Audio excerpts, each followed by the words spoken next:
Hello everyone, I am Khushbu Thak and welcome to all of you. आपका अपना channel शिक्षा mission. तो अपना टॉपिक चल रहा था कॉलिजन, और कॉलिजन में अपन ने देखा था काइनेटिक एनर्जी के बेस पे अपन को तीन तरह के कॉलिजन देखने को मिलते हैं। एक है इलास्टिक कॉलिजन, एक है इनइलास्टिक कॉलिजन और एक है पार्शियली इलास्टिक और पार्शियली इनइलास्टिक कॉलिजन।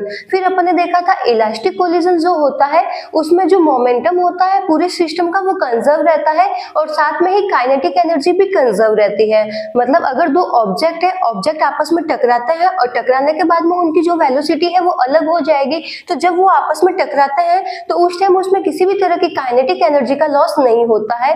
तो अपन ने इलास्टिक कॉलिजन में देखा था मोमेंटम कंजर्व रहता है और साथ में काइनेटिक एनर्जी भी कंजर्व रहती है। इसको यूज करके अपन ने एक इक्वेशन निकाली थी, तो वो अपनी इक्वेशन है u1 minus u2 is equal to v2 minus v1, जहाँ u1 है m1 ऑब्जेक्ट की वेलोसिटी और ये वेलोसिटी अपन को मिलती है कॉलिजन से पहले की वेलोसिटी। u2 मिलती है अपन को m2 ऑब्जेक्ट की वेलोसिटी। जब कॉलिजन हो जाता है तो कॉलिजन होने के बाद में जो ऑब्जेक्ट है उनकी वेलोसिटी अपन को मिलती है v1 और v2। तो फर्स्ट ऑब्जेक्ट की वेलोसिटी अपन को मिलती है v1 और सेकेंड ऑब्जेक्ट की वेलोसिटी अपन को मिलती है v2। तो यहाँ से u1 माइनस u2 अपन को ये बताता है रिलेटिव वेलोसिटी बिफोर कॉलिजन और ये वेलोसिटी अपन को बताती है रिलेटिव वेलोसिटी आफ्टर कॉलिजन। और कॉलिजन होने के लिए अपन ने एक कंडीशन देखी थी, जो फर्स्ट ऑब्जेक्ट है जो सेकंड ऑब्जेक्ट से जाके टकराता है तो फर्स्ट ऑब्जेक्ट की जो वेलोसिटी है सेकंड वाले ऑब्जेक्ट की वेलोसिटी से ज्यादा होनी चाहिए। जब फर्स्ट वाले ऑब्जेक्ट की वेलोसिटी सेकंड वाले से ज्यादा होगी तभी ये जाके इससे टकराएगा और वहां पे कॉलिजन होगा। अगर फर्स्ट ऑब्जेक्ट की वेलोसिटी कम होगी और सेकंड की ज्यादा होगी तो इनके बीच में कभी भी कॉलिजन नहीं होगा। तो यहाँ से अपन को ये मिलती है relative velocity before collision is equal to relative velocity after collision, या फिर इसको अपन ये भी बोल सकते हैं वेलोसिटी ऑफ अप्रोच और ये अपन को मिलती है वेलोसिटी ऑफ सेपरेशन। कॉलिजन होने से पहले की अपन को ये वेलोसिटी मिल रही है तो ये है वेलोसिटी ऑफ अप्रोच। कॉलिजन होने के बाद की ये अपन को वेलोसिटी मिल रही है तो ये है वेलोसिटी ऑफ सेपरेशन।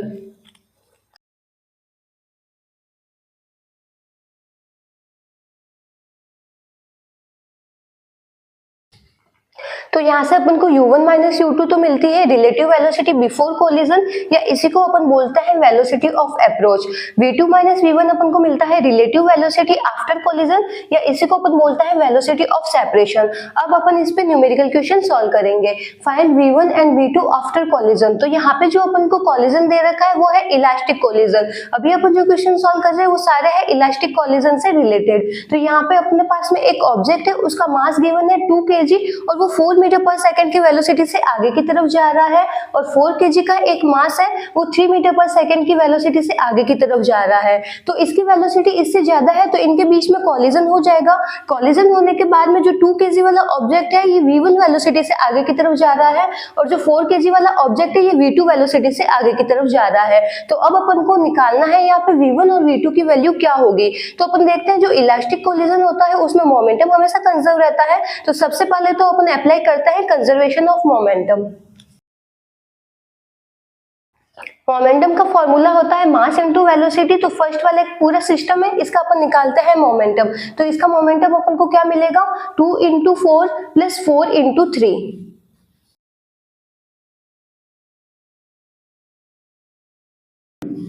तो कंजर्वेशन ऑफ मोमेंटम का फॉर्मूला होता है m1 u1 plus m2 u2 is equal to m1 v1 plus m2 v2। तो यहाँ से अपन m1 u1 की वैल्यू लिख देंगे यहाँ पे 2 into 4 plus 4 into 3 is equal to 2 into v1 plus 4 into v2। तो यहाँ से अपन को ये इक्वेशन मिलती है। अब इसको अपन सॉल्व करते हैं।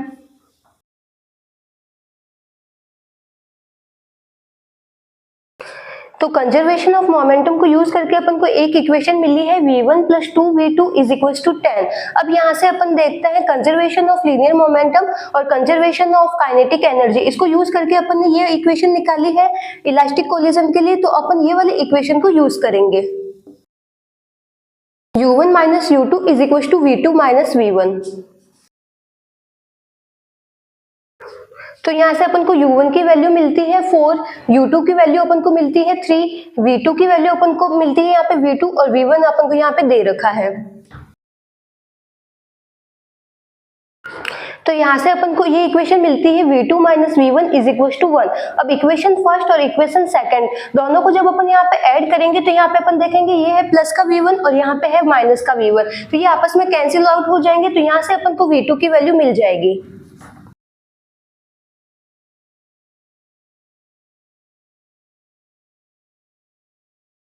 तो यहाँ से अपन को v2 और v1 की ये वैल्यू मिलती है। तो यहाँ पे अपन ने क्या किया, फर्स्ट सबसे पहले तो अपन ने लगाया कंजर्वेशन ऑफ मोमेंटम। तो मोमेंटम यहाँ पे कंजर्व है m1u1 plus m2u2 is equal to m1v1 plus m2v2। यहाँ पे अपन ने वैल्यू पुट की तो अपन को ये इक्वेशन मिल गई। फिर अपन ने ये वाली इक्वेशन को यूज किया और यहाँ पे अपन वैल्यू लिखते हैं तो अपन को ये इक्वेशन मिल जाती है। इक्वेशन फर्स्ट और सेकंड दोनों को अपन ऐड करेंगे तो यहाँ पे माइनस का v1 है और यहाँ पे प्लस का v1 है, ये आपस में कैंसिल आउट हो जाएंगे। तो यहाँ से अपन को ये इक्वेशन मिलती है, यहाँ से अपन को ये इक्वेशन मिलती है। v2 की वैल्यू अपन यहाँ से निकाल लेंगे और v2 की वैल्यू अपन इक्वेशन में पुट करेंगे सेकंड इक्वेशन में, तो यहाँ से अपन को v1 की वैल्यू मिल जाएगी। तो कॉलिजन होने के बाद में जो फर्स्ट ऑब्जेक्ट है इसकी वेलोसिटी अपन को मिलती है 8/3 और जो सेकंड ऑब्जेक्ट है उसकी अपन को वेलोसिटी मिलती है 11/3। तो इस तरीके से अपन इसको सॉल्व कर सकते हैं। जिसको नोट डाउन करना है नोट डाउन कर लो। नेक्स्ट क्वेश्चन देखते हैं। तो नेक्स्ट क्वेश्चन है find mass of the ball. तो यहाँ पे अपन को एक बॉल है, उसका मास अपन को गिवन है m। अब अपन को निकालना है इसका मास कितना होगा। यहाँ पे अपने पास में दो बॉल है, एक बॉल है उसका मास है 2 kg और वो u वेलोसिटी से आगे की तरफ जा रही है, और जो दूसरी बॉल है उसका मास अपन को गिवन है सिर्फ m और ये रेस्ट कंडीशन में रखी हुई है।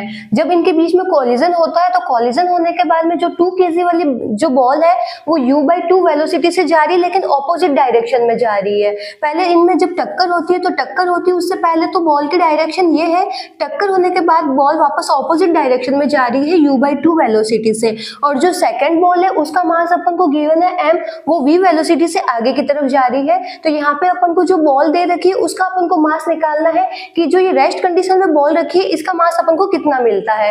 तो यहाँ पे अपन देख रहे हैं ये किस तरह का कोलिजन है, ये है एक इलास्टिक कोलिजन। तो इलास्टिक कोलिजन में जो मोमेंटम होता है पूरे सिस्टम का वो कंजर्व रहता है और साथ में ही काइनेटिक एनर्जी भी कंजर्व रहती है। मतलब जब कॉलिजन होता है तो उसमें किसी भी तरह की काइनेटिक एनर्जी का लॉस नहीं होता है। तो फर्स्ट इक्वेशन अपन लगाते हैं यहाँ पे कंजर्वेशन ऑफ लीनियर मोमेंटम।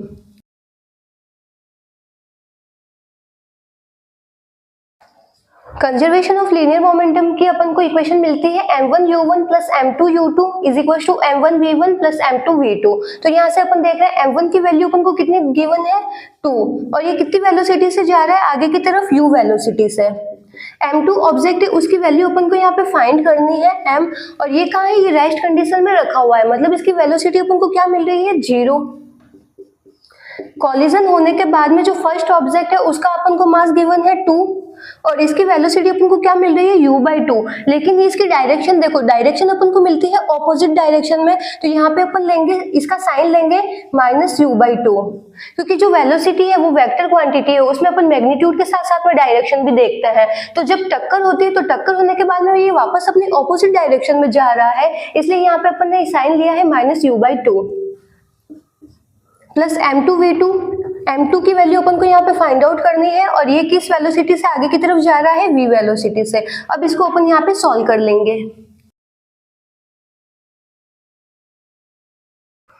तो कंजर्वेशन ऑफ लीनियर मोमेंटम को यूज करके अपन को ये इक्वेशन मिलती है 3u is equal to mv। फिर अपन ने देखी थी velocity, relative velocity before collision is equal to relative velocity after collision. अब उसको यूज करके अपन सेकंड इक्वेशन निकालेंगे। तो ये अपन को इक्वेशन मिलती है u1 minus u2 is equal to v2 minus v1। u1 की वैल्यू अपन को कितनी दे रखी है u, u2 की वैल्यू अपन को क्या दे रखी है, ये जो बॉल है ये रेस्ट कंडीशन में है, मतलब इसकी वेलोसिटी है यहाँ पे 0। v2 की वैल्यू अपन को यहाँ पे कितनी दे रखी है v, और v1 की वैल्यू अपन को क्या दे रखी है -u/2, क्योंकि ये ऑपोजिट डायरेक्शन में जा रही है। तो यहाँ पे अपन लेंगे -u/2। अब इसको यहाँ पे अपन सॉल्व कर लेंगे तो यहाँ से अपन को v और u की टर्म में इक्वेशन मिल जाएगी।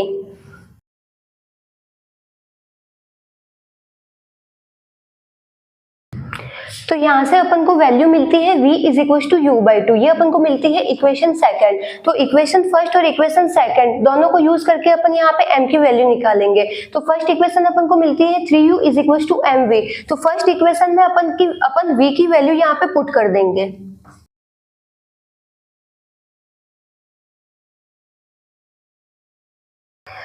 तो यहाँ से अपन को m की वैल्यू मिलती है 6। तो अपन इक्वेशन सेकंड को पुट करता है इक्वेशन फर्स्ट में और इसको सॉल्व करते हैं। तो यहाँ से अपन को m की वैल्यू मिल जाती है 6 kg। जो बॉल रेस्ट कंडीशन में रखी है उसका अपन को मास गिवन है 6 kg। जिसको नोट डाउन करना है नोट डाउन कर लो। अब देखते हैं अपन कोफिशिएंट ऑफ रेस्टिट्यूशन क्या होता है। तो कोफिशिएंट ऑफ रेस्टिट्यूशन को यूज करके या इसको देख के अपन पता लगा सकते हैं कि कॉलिजन किस तरह का है। कॉलिजन इलास्टिक है या कॉलिजन इनइलास्टिक है या कॉलिजन पार्शियली इलास्टिक या पार्शियली इनइलास्टिक है। तो अपन देखते हैं एक ऑब्जेक्ट है m1 और वो u1 वेलोसिटी से आगे की तरफ जा रहा है और एक ऑब्जेक्ट है m2 वो u2 वेलोसिटी से आगे की तरफ जा रहा है। तो यहाँ पे u1 की वैल्यू u2 से ज्यादा होगी। जब ये फर्स्ट ऑब्जेक्ट है इसकी जो स्पीड है इस ऑब्जेक्ट की स्पीड से ज्यादा होगी तो इनके बीच में कॉलिजन होगा और कॉलिजन होने के बाद में जो फर्स्ट ऑब्जेक्ट है वो v1 वेलोसिटी से और सेकंड ऑब्जेक्ट है वो v2 वेलोसिटी से आगे की तरफ जा रहा है। तो यहाँ से अपन को मिलती है u1 माइनस u2, ये अपन को बताती है रिलेटिव वेलोसिटी बिफोर कॉलिजन, और v2 माइनस v1 ये अपन को बताता है रिलेटिव वेलोसिटी आफ्टर कॉलिजन। तो यहाँ पे कोफिशिएंट ऑफ रेस्टिट्यूशन को अपन डिनोट करता है e से और ये अपन को बताता है e इज इक्वल टू, ये अपन को इन दोनों का रेशियो बताता है रिलेटिव वेलोसिटी आफ्टर कोलिजन और रिलेटिव वेलोसिटी बिफोर कोलिजन। इनका जो रेशियो है वो अपन को मिलता है कोफिशिएंट ऑफ रेस्टिट्यूशन और ये अपन को मिलती है e की वैल्यू। अगर e की वैल्यू अपन को 1 मिलती है तो जो कोलिजन हो रहा है वो अपन को क्या मिल रहा है, perfectly elastic collision. Perfectly elastic collision मतलब उसमें किसी भी तरह का काइनेटिक एनर्जी का लॉस नहीं हो रहा है। यहाँ पे अपन e की वैल्यू 1 लिख के देखते हैं। जब अपन e की वैल्यू यहाँ पे अपन 1 कर देंगे तो यहाँ से अपन को क्या मिलेगा, v2 minus v1 is equal to u1 minus u2। मतलब कॉलिजन के बाद की जो रिलेटिव वेलोसिटी और कॉलिजन के पहले की रिलेटिव वेलोसिटी अपन को सेम मिलेगी। इसमें काइनेटिक एनर्जी का लॉस नहीं होता है।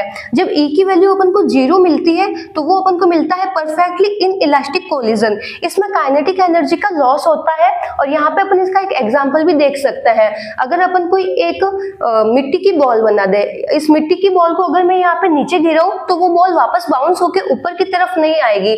तो वो किस तरह का कॉलिजन हुआ है, परफेक्टली इन इलास्टिक कोलिजन। जिसमें काइनेटिक एनर्जी का लॉस होता है वो होता है परफेक्टली इन इलास्टिक कोलिजन। उसमें अपन की जो भी काइनेटिक एनर्जी है पूरी काइनेटिक एनर्जी का क्या हो गया, इसमें लॉस हो गया। इसमें काइनेटिक एनर्जी का लॉस नहीं होता और e की वैल्यू जब 0 से 1 के बीच में लाई होती है तो वो अपन को मिलता है partially elastic partially in elastic. थोड़ा इलास्टिक कोलिजन भी है और थोड़ा वो इन इलास्टिक कोलिजन भी है। तो पहले जिसको नोट डाउन करना है नोट डाउन कर लो। इस पे भी न्यूमेरिकल क्वेश्चन अपन करेंगे नेक्स्ट लेक्चर में। Thank you.